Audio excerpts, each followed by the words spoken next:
Bismillahirrahmanirrahim. Assalamualaikum warahmatullahi wabarakatuh. Selamat pagi anak-anak. Semoga hari ini senantiasa sehat dan selalu dalam lindungan Allah Subhanahu wa Ta'ala, dimanapun kalian berada. Amin, Allahumma amin. Ya, baik anak-anakku sekalian, pada pertemuan kita kali ini kita akan belajar tentang sejarah berdirinya Dinasti Abbasiyah. Ini adalah kompetensi intinya. Selanjutnya, ini adalah kompetensi dasar yang akan kita capai. Selanjutnya, tujuan pembelajaran kita pada hari ini.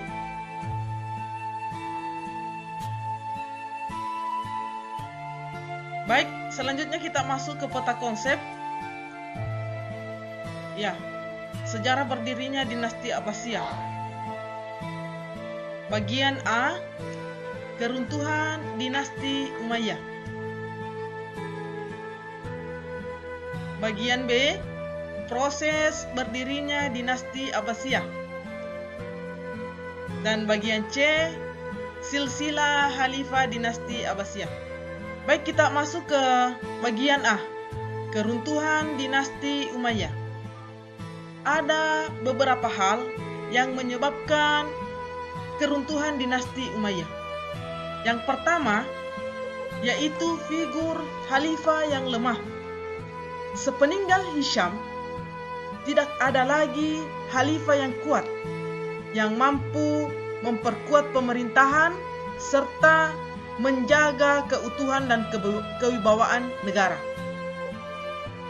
Selanjutnya, yang kedua, tidak adanya ketentuan tata cara pengangkatan khalifah. Akibatnya, terjadi perebutan kekuasaan di kalangan anggota keluarga Umayyah.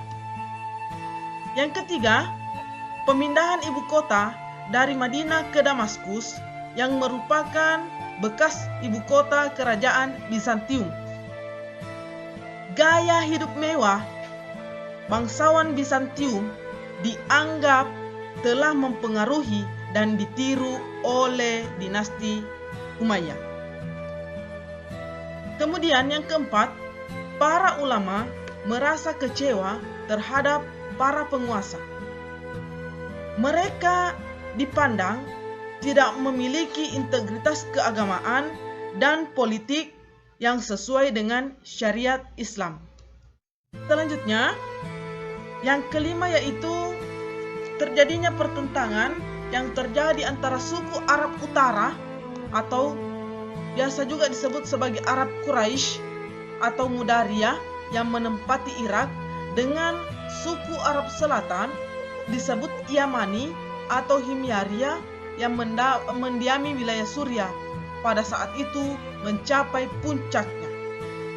Hal tersebut karena para khalifah dinasti Umayyah berpihak hanya kepada salah satu suku saja, yaitu suku Arab Selatan atau suku Arab Yamani.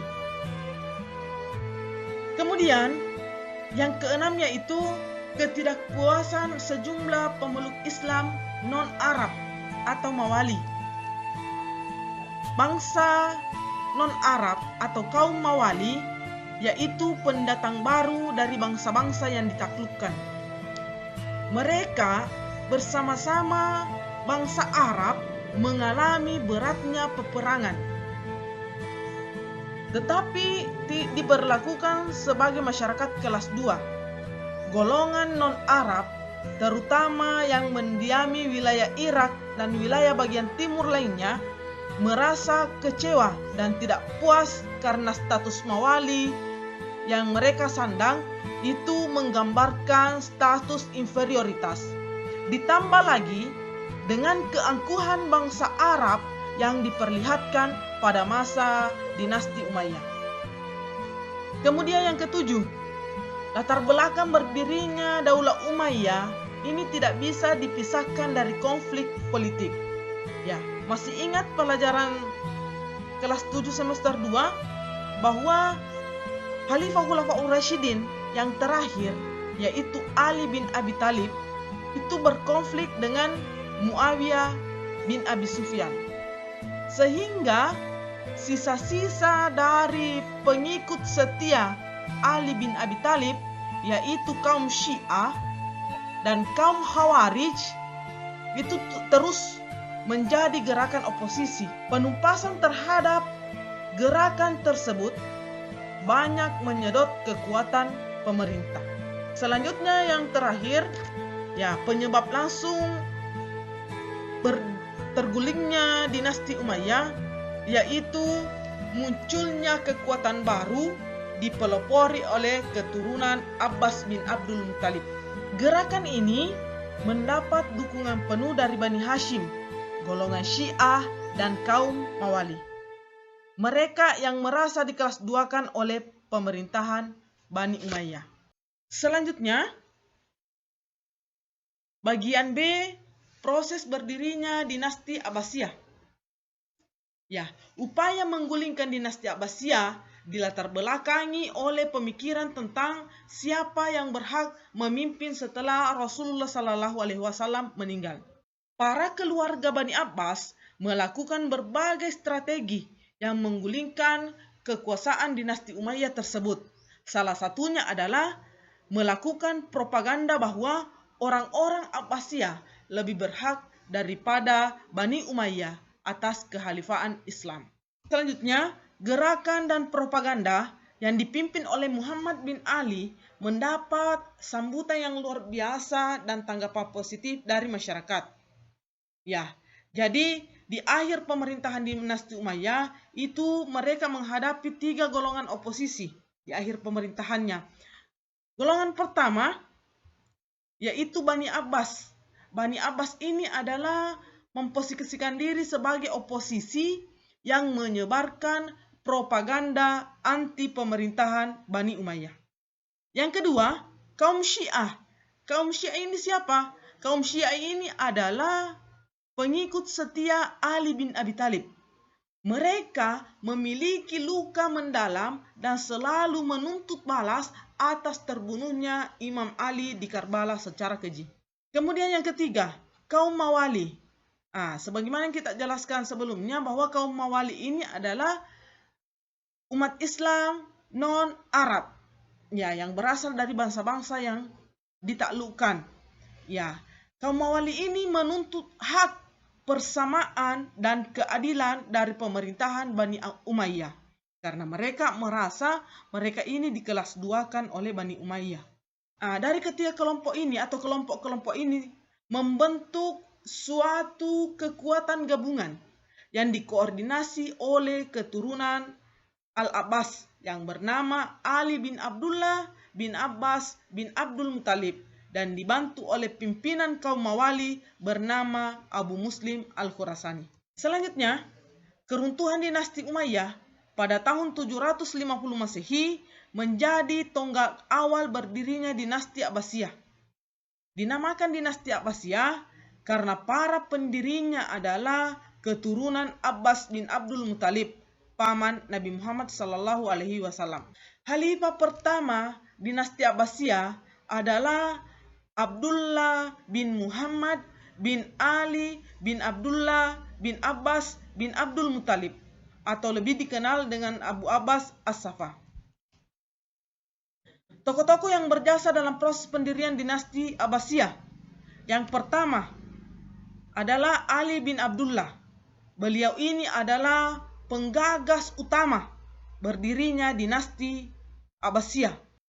Selanjutnya yang kedua adalah Muhammad bin Ali. Muhammad bin Ali ini adalah anak dari Ali bin Abdullah. Karena Ali bin Abdullah wafat, selanjutnya usahanya ini dilanjutkan oleh Muhammad bin Ali. Dia adalah Ibrahim bin Muhammad. Ibrahim bin Muhammad ini adalah anak dari Muhammad bin Ali.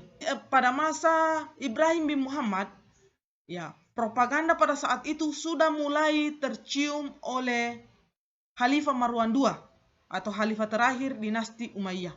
Sehingga Khalifah Marwan II memerintahkan kepada pasukannya untuk menangkap Ibrahim bin Muhammad dan membunuhnya atau menumpas pemberontakan yang dilakukan oleh Ibrahim bin Muhammad. Ya, alhasil Ibrahim bin Muhammad berhasil dibunuh. Selanjutnya, yang keempat yaitu Abu Abbas As-Saffah.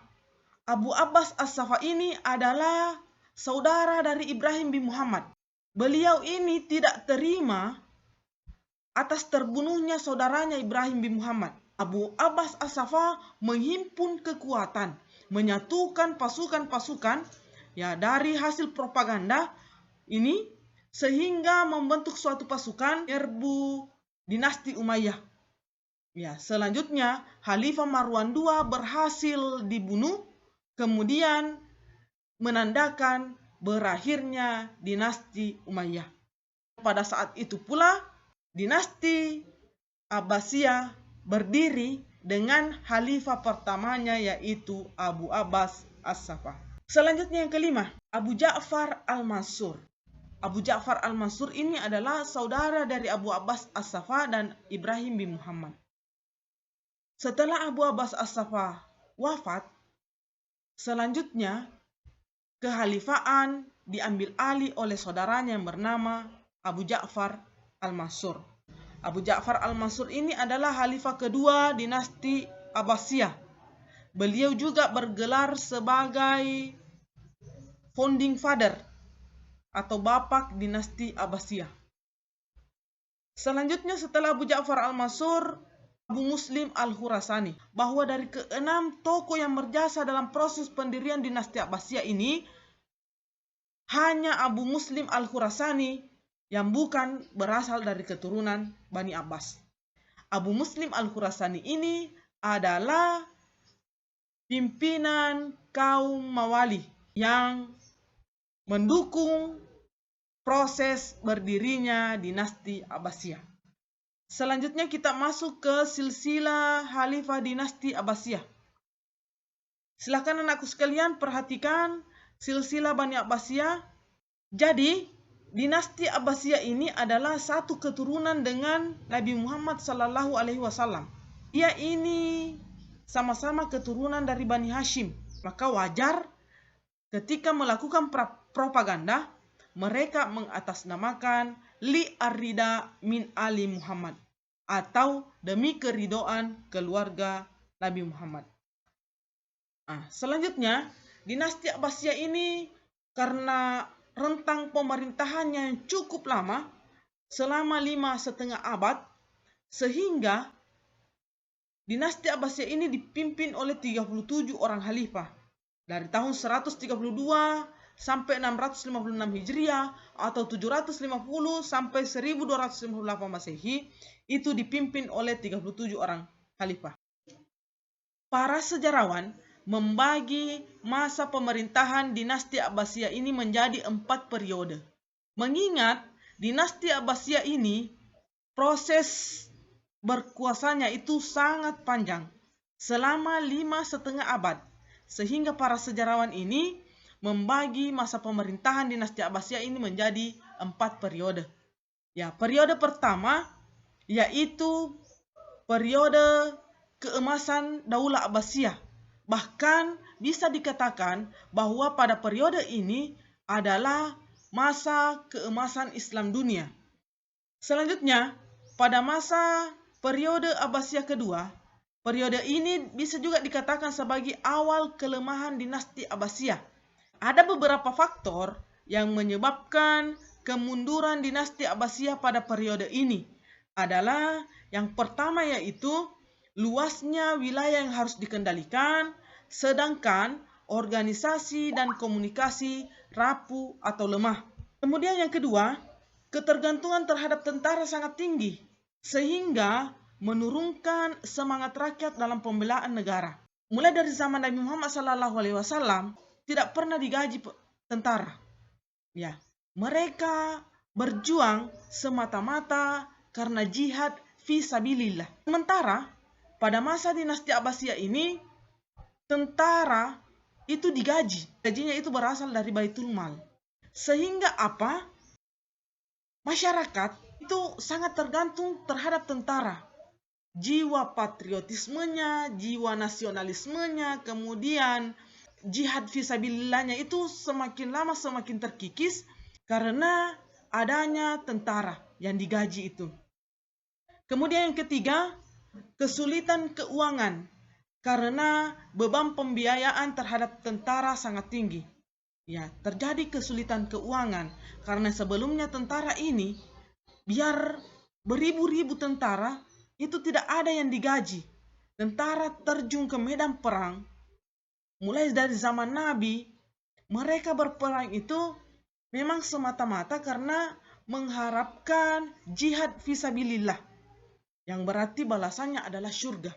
Sementara pada zaman dinasti Abbasiyah, dengan adanya pembiayaan terhadap tentara, ternyata selain menurunkan semangat rakyat dalam pembelaan negara, ini juga membuat kesulitan terhadap keuangan negara. Kemudian yang ketiga, masa ini dinasti Abbasiyah berada di bawah tekanan Bani Buwaihi. Periode ini juga sering disebut sebagai pengaruh Persia kedua. Selanjutnya, masa Abbasiyah periode 4. Jika pada periode sebelumnya, kekuasaan Abbasiyah berada di bawah kendali Bani Buwaihi, maka pada periode ini, dinasti Abbasiyah berada di bawah kendali Bani Saljuk dari Turki.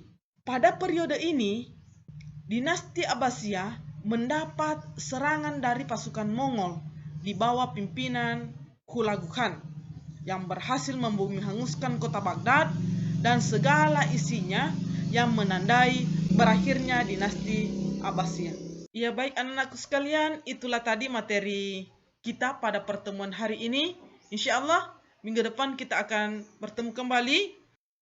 Sebelum Ibu tutup, Ibu harap semoga anak-anakku sekalian senantiasa semangat dalam menuntut ilmu, karena dengan kita mempunyai ilmu pengetahuan, kita akan mendapatkan kedudukan beberapa derajat di antara orang-orang yang tidak berilmu. Saya akhiri dengan ucapan wallahu muwaffiq ila aqwamit thariq. Assalamualaikum warahmatullahi wabarakatuh.